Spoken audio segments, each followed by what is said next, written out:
as empresas concessionárias vão estar submetidas a metas rigorosas de universalização, a essa devolução que a Veridiana falou.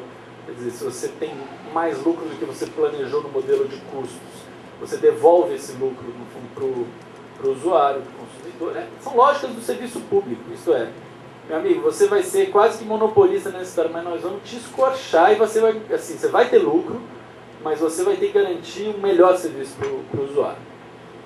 É isso que acontece em todas essas outras áreas, porque na prática o que você está falando é que ao estabelecer essas condições, ao estabelecer obrigações, você está garantindo o essencial, que é o interesse público. Nós estamos falando de um setor que movimenta, que é praticamente 5% do PIB brasileiro. Nós estamos falando de um setor que tem receitas na base de 200 bilhões de reais por ano. É um volume muito grande de dinheiro.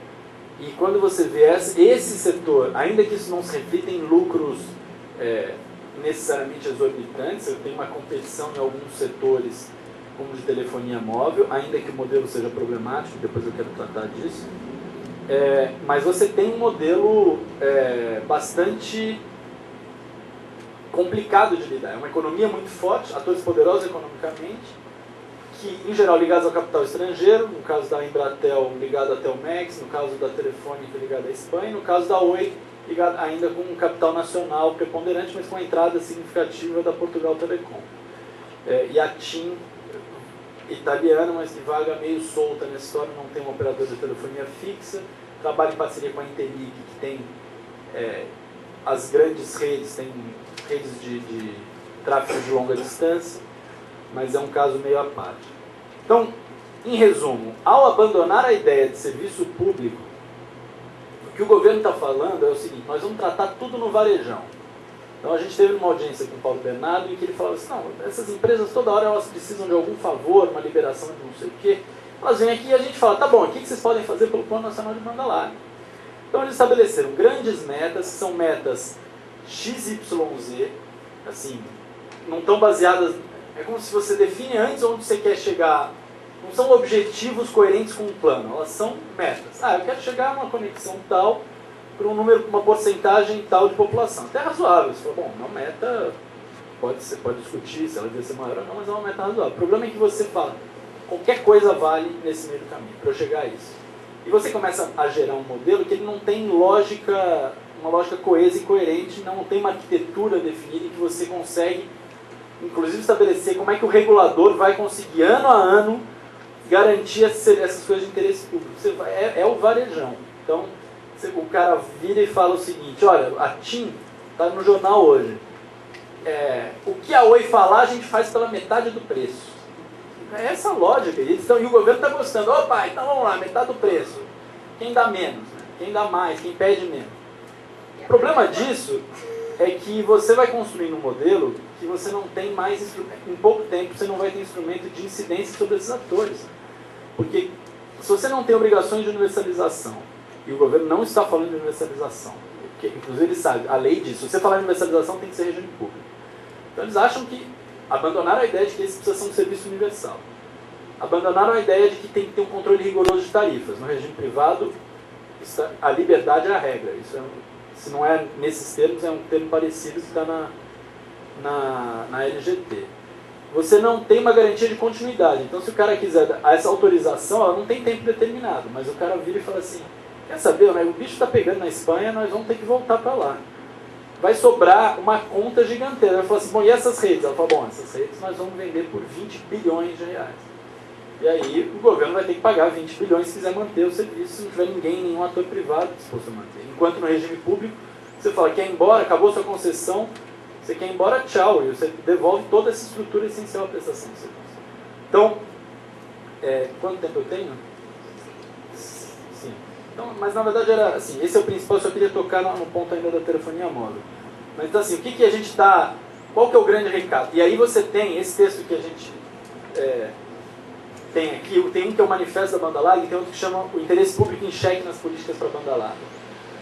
A ideia do regime público, o governo parece ter dispensado completamente, acha que não aparecem interessados se ele fizer um leilão de concessões, eles não parecem dispostos a modelar esse sistema de uma outra forma. Então a gente questiona as privatizações do Fernando Henrique, mas faz pior. Porque daí tem um ponto importante, que é a questão da lei do PL do FUST, que eu não queria deixar de citar aqui, que está um pouco dormente, mas ele pode voltar a qualquer momento. O que o FUST é hoje? Aí eu queria falar do celular, mas acho que não vai dar tempo, mas acho melhor falar do FUST. Na época da Telebrás, todas essas empresas funcionavam com que se chamavam subsídio cruzado. Então o que falava? Bom, se é mais barato instalar a rede, tem muito mais interesse econômico em instalar a rede em São Paulo do que em Coari, no Amazonas, mas eu não posso fazer com que o cara de Coari pague 1 milhão pela conexão, enquanto o cara de São Paulo vai pagar 10. Então eu vou fazer todo mundo pagar 100, e isso vai garantir que Coari tenha uma conexão por um preço razoável. Isso é uma lógica típica de uma empresa pública, interessante a meu ver, mas que quando você fragmenta na privatização, isso passa a ser inaplicável. Eles não queriam ouvir falar em subsídio cruzado. Então o que eles criaram? Um fundo de universalização do serviço de telecomunicação. Significa que 1% da sua conta telefônica vai para esse fundo.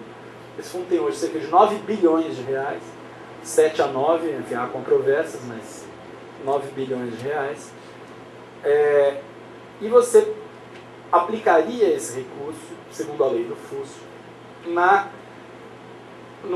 nas obrigações de universalização que não sejam retornáveis economicamente para as empresas.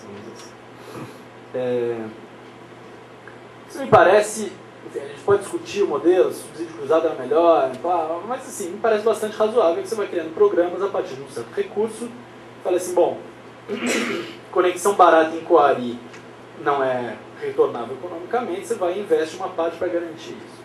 O problema é que esse recurso ele nunca conseguiu ser aplicado diretamente, por uma certa incompetência e desinteresse do próprio governo também, durante esses anos, desde 2000 até hoje, também por dificuldades com o TCU, mas na prática a gente tem esse recurso parado, e ele só pode ser utilizado por serviço em regime público, o que me parece óbvio, porque ele é um fundo de universalização do serviço. Portanto, você fala, quais são os serviços que são passíveis de obrigação de universalização? Os serviços em regime público. Então você fala, hoje pode ser aplicado na banda larga? Não pode. Mas como é que você faz para ele poder ser aplicado na banda larga? Transforma a banda larga em regime público. Porque daí você vai estar criando uma série de metas, você vai ter um modelo de custo, você pode dizer quanto você está gastando nisso aí. Tá bom, isso aqui não é retornável, você consegue estabelecer um modelo, um programa que o próprio Ministério das Comunicações poderia gerir de investimentos a partir do custo. O que ficou sendo o lugar comum? Não pode ser, só pode ser regime público, então não pode atender a banda larga. Então o que a gente faz com que o FUST possa também atender o regime privado.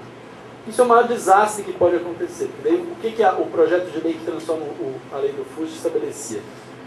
Você pode ou não estabelecer contrapartidas. Esse dinheiro pode ser utilizado para qualquer coisa, não só para universalização, para qualquer coisa em telecomunicações. Ele quase que é um orçamento, um borderô para telecomunicações. E você estabelece ou não contrapartidas para esses atores. Então, o que você vai estar fazendo na prática? Você vai pegar assim, NET. A NET é uma operadora em regime privado de banda larga. A NET vai pedir um dinheiro para fazer um certo serviço, dizendo que querendo utilizar o serviço do FUST. Não precisa ser um serviço de universalização, pode ser qualquer coisa. Ela recebe esse dinheiro integralmente, investe na rede dela, você pode ou não estabelecer contrapartidas, mas contrapartidas, no genérico, na lei, significa qualquer coisa. Então você pode falar assim, tá bom, você investe nessa rede que vai ser super lucrativa para você, e você vai ter a obrigação de conectar as escolas, sei lá, ou coisa assim. Eu imagino esse tipo de contrapartida, que são contrapartidas muito frágeis. Então você está usando um dinheiro público para que as empresas desenvolvam sua rede privada e lucrem em cima dela sem nenhum tipo de retorno. Então, assim, a gente conseguiu fazer um barulho em torno disso, um projeto quase sendo votado, mas o projeto não foi votado, não foi porque as pessoas perceberam que seria um absurdo, mas sim porque o Ministério da Fazenda falou assim, opa, esses 9 bilhões que a gente usa aqui no contingenciamento para fazer superávit primário, de jeito nenhum, nesse dinheiro não vamos mexer agora não. Então, o Ministério da Fazenda segurou a onda. Mas na prática, isso a gente tem conversado com parlamentares do campo da esquerda que deveriam estar fazendo essa defesa mais veementemente e não estão. A fala do Newton Lima, por exemplo, no lançamento da campanha da banda larga, foi vamos aprovar a mudança da lei do FUST para fazer investimento nas escolas rurais. Então, ainda que defendo todo o direito das escolas rurais em usar esse dinheiro para a banda larga, eu acho que isso precisa ser feito com a banda larga em regime público. Obviamente, as escolas rurais podem ser o primeiro programa de universalização da banda larga. Nós somos a favor totalmente de conexão das escolas rurais, mas não pode ser nesse tipo de gambiarra que está se fazendo. Então, por fim, para não deixar de comentar, usando um minuto sobressalente, me preocupa a história do celular sendo usado como uma referência positiva, inclusive no discurso do governo. O governo fala o seguinte: olha lá, tem mais celulares no Brasil instalados do que cidadãos brasileiros. Está aí um modelo de sucesso, competição entre as empresas, baixas tarifas, etc.